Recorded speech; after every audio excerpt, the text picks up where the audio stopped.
Assalamualaikum, nama saya Nurul Aina Syafiqah binti Azman. Assalamualaikum warahmatullahi wabarakatuh. Nama saya Muhammad Saiful Fitri bin Azman. Assalamualaikum, nama saya Muhammad Syafiq Aiman bin Juari. Assalamualaikum, nama saya Nur Alia Anisha binti Muhammad Rashidi. Assalamualaikum, nama saya Ahmad Dini Azra bin Mak Yasin. Sebagai sebuah tumpuan pengembaraan, pelayaran dan pusat perdagangan Tanah Melayu, tentunya pernah menjadi tempat persinggahan dan penempatan bagi orang-orang daripada pelbagai kebudayaan dan asal-usul. Justeru, konsep percampuran populasi bukanlah merupakan satu fenomena baru dan asing di Malaysia. Kebanyakan ahli sejarah dan antropologi sosial bersetuju bahawa struktur susunan ras etnik dan corak-corak penempatan penduduk masa kini telah ditentukan pada zaman perkembangan kolonial dan eksploitasi orang British di semenanjung Malaysia. Lim 1973 menyatakan bahawa pada tahun 1786 hingga 1914 merupakan zaman paling penting dalam menentukan pola-pola etnik, ekonomi dan politik pada masa kini di semenanjung Malaysia. Masyarakat majmuk yang bermaksud masyarakat yang pelbagai kaum adalah merujuk kepada suasana kepelbagaian bangsa yang sama-sama atau berkongsi hidup dan tinggal dalam sebuah negara yang sama. Masyarakat majmuk dalam sesebuah negara seperti Malaysia pada kebiasaannya terdiri daripada kelompok majoriti, disusuli oleh sub-sub etnik iaitu kelompok minoriti lain yang lebih kecil dan kurang berpengaruh. Konsep masyarakat majmuk menurut Furnival 1939, sebuah masyarakat majmuk merupakan satu masyarakat yang muncul akibat daripada dasar-dasar kolonial di mana penghijrahan penduduk mengikut kehendak-kehendak sistem ekonominya. Ini telah mewujudkan kelompok-kelompok yang berbagai ragam dalam satu unit politik. Furnival menambah bahawa kelompok-kelompok berbagai ragam dalam sebuah masyarakat majmuk itu bercampur tetapi tidak bergabung. Setiap kelompok memegang kuat kepada agama, kebudayaan, bahasa, idea-idea dan cara-cara kehidupan sendiri.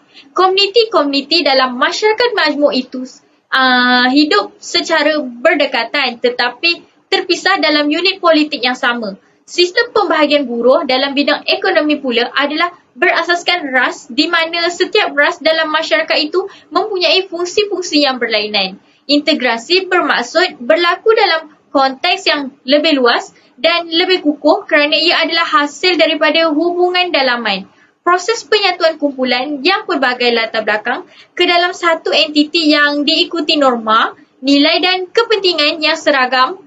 Elemen terpenting dalam integrasi adalah perasaan sense of belonging yang dimiliki oleh setiap individu yang akhirnya akan mewujudkan ikatan dalam dalaman yang lebih kukuh.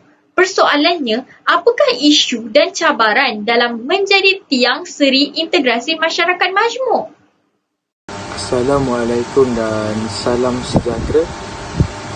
Isu dan cabaran dalam menjadi tiang seri integrasi masyarakat majmuk ialah isu apabila hak istimewa orang Melayu dipersoalkan dan dipertikai oleh kumpulan ultra pluralisme. Di antaranya ialah isu kedudukan agama Islam sebagai agama rasmi, kedudukan bahasa Malaysia sebagai bahasa pengantar dan peranan institusi beraja dan keistimewaan orang Melayu. Orang bukan Melayu telah mendesak supaya peningkatan terhadap hak-hak mereka turut dilakukan kerana berpegang kepada konsep kesamarataan. Orang Islam dan orang Melayu berpegang keras dengan merujuk kepada sejarah hak keistimewaan Bumi Putra mesti dipertahankan dan diberi keistimewaan khusus. Selain itu, campur tangan oleh kelompok ultra pluralisme dalam isu umat Islam secara khusus adalah tidak wajar, sama ada melibatkan perundangan ataupun panduan hidup. Dalam isu pakaian patuh syariah bagi pekerja wanita dan isu LGBT dalam kalangan umat Islam, golongan ultra-pluralisme memperjuangkan ia sebagai hak asasi manusia dengan mengenepikan panduan syariah. Justru itu, isu sensitif berkaitan aurat dan perlakuan isu LGBT ini tidak perlu dicampur tangan oleh golongan bukan Islam secara terus ataupun secara tidak terus, kerana ia melibatkan urusan keagamaan orang lain. Tuntasnya, berdasarkan isu sensitif tersebut, jelas menunjukkan sikapnya ekstrim dan pendekatan provokatif dalam memperjuangkan kepentingan diri sendiri. Sikap ini amatlah berbahaya dan menjadi ancaman kepada kedaulatan dan keutuhan agama dan hubungan antara agama dan kaum dalam masyarakat majmuk di Malaysia. Hal ini disebabkan kerana bagi masyarakat majmuk, persoalan adat, budaya, agama, bangsa dan institusi beraja merupakan isu sensitif kerana ia melibatkan maruah dan martabat bangsa.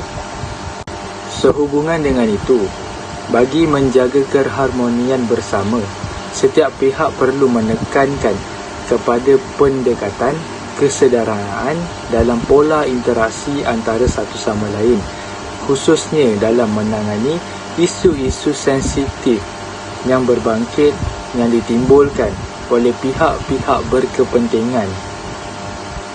Sekian, maka itu sahajalah isu dalam menjadi tiang seri integrasi masyarakat majmuk di Malaysia. Assalamualaikum. Saya akan memberitahu tentang cabaran hubungan etnik dari segi sosial. Yang pertama, pemisahan penempatan.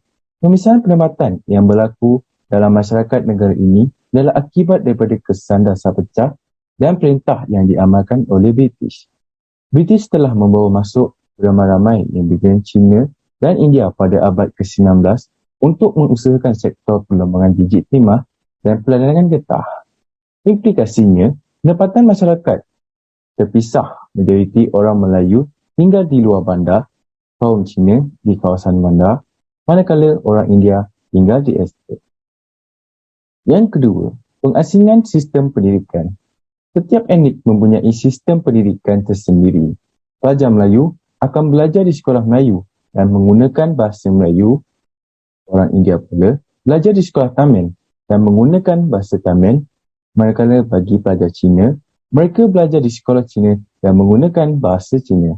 Sistem persekolahan yang memisahkan pelajar mengikut bahasa ibunda dan perbezaan etnik kurang memainkan peranan yang berkesan untuk memupuk integrasi dan persefahaman dalam kalangan pelajar. Namun, dari segi kurikulumnya adalah justru program RMPUP boleh digunakan bagi mengeratkan lagi interaksi dan perpaduan antara etnik seawal usia pelajar. Yang ketiga, polarisasi dalam kalangan pelajar. Bidang pendidikan merupakan mekanisme penting dalam pembentukan insan yang beretika, bermoral, bertoleransi, berbudaya ikram, penyayang dan sebagainya.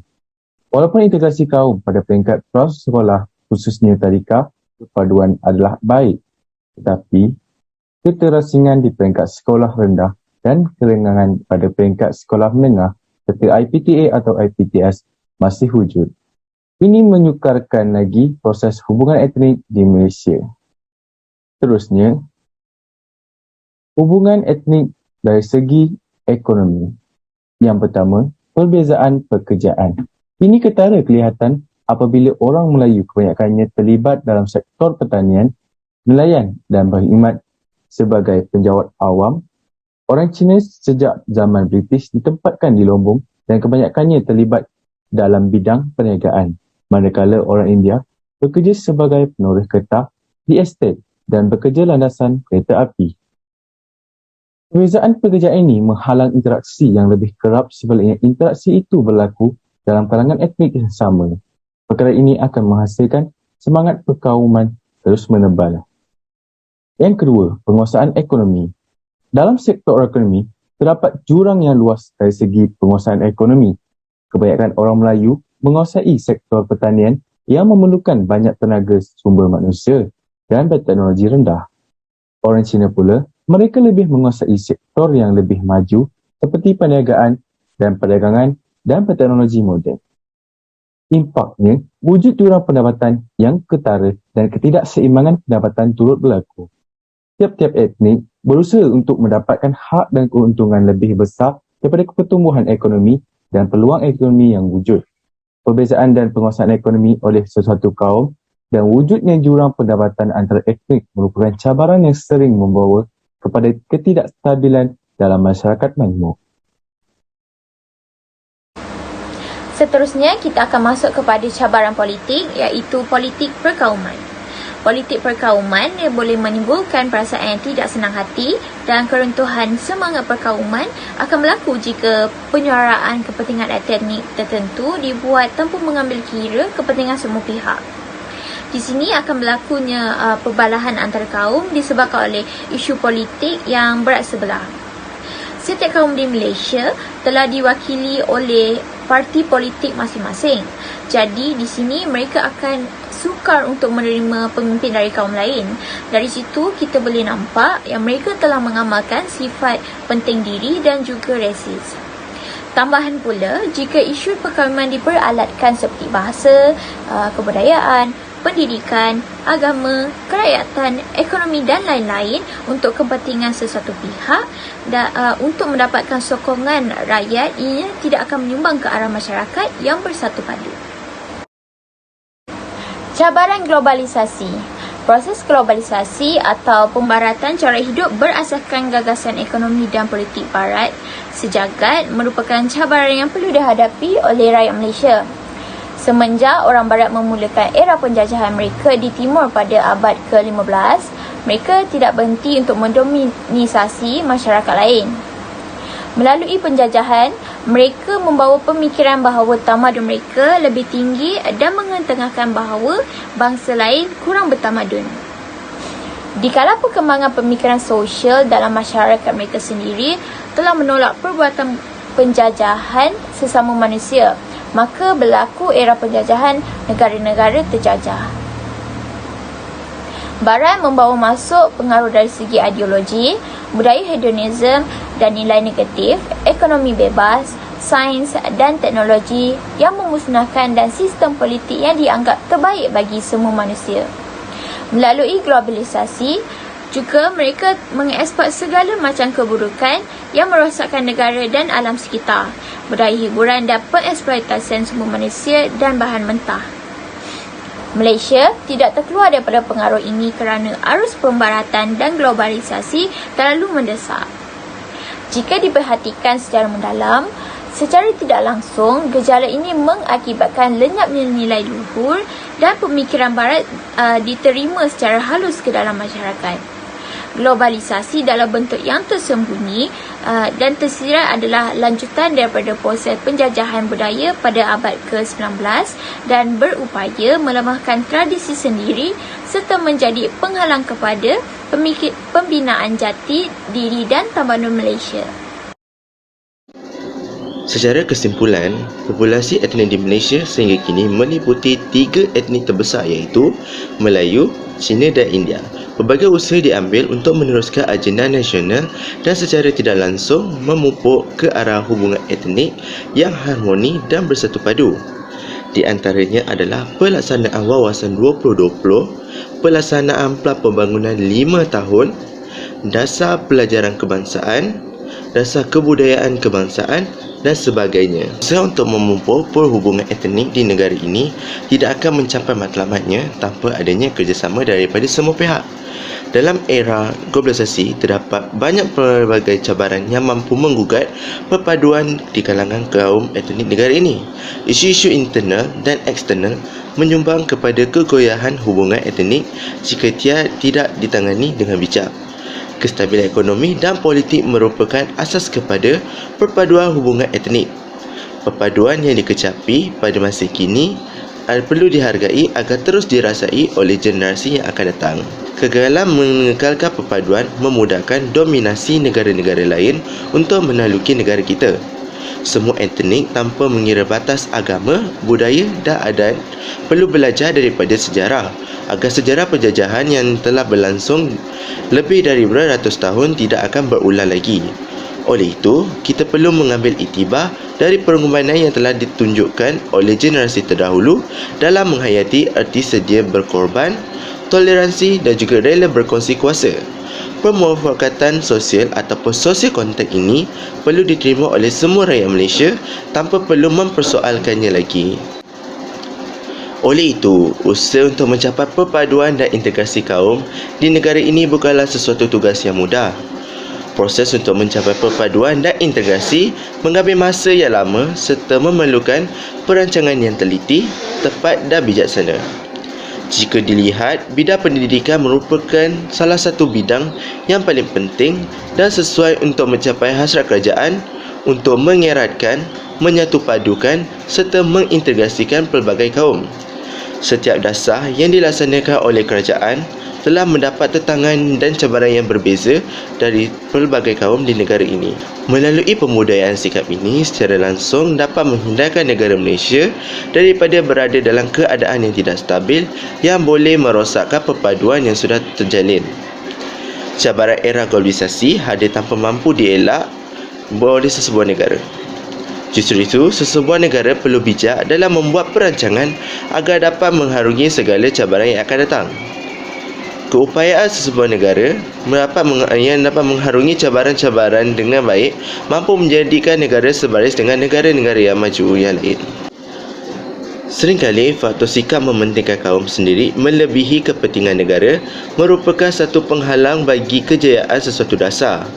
Justru itu, untuk mencapai perpaduan kaum secara mutlak, semua pihak perlu meletakkan kepentingan negara melebihi kepentingan diri dan kaumnya. Sekian, itu saja daripada kumpulan kami. Terima kasih.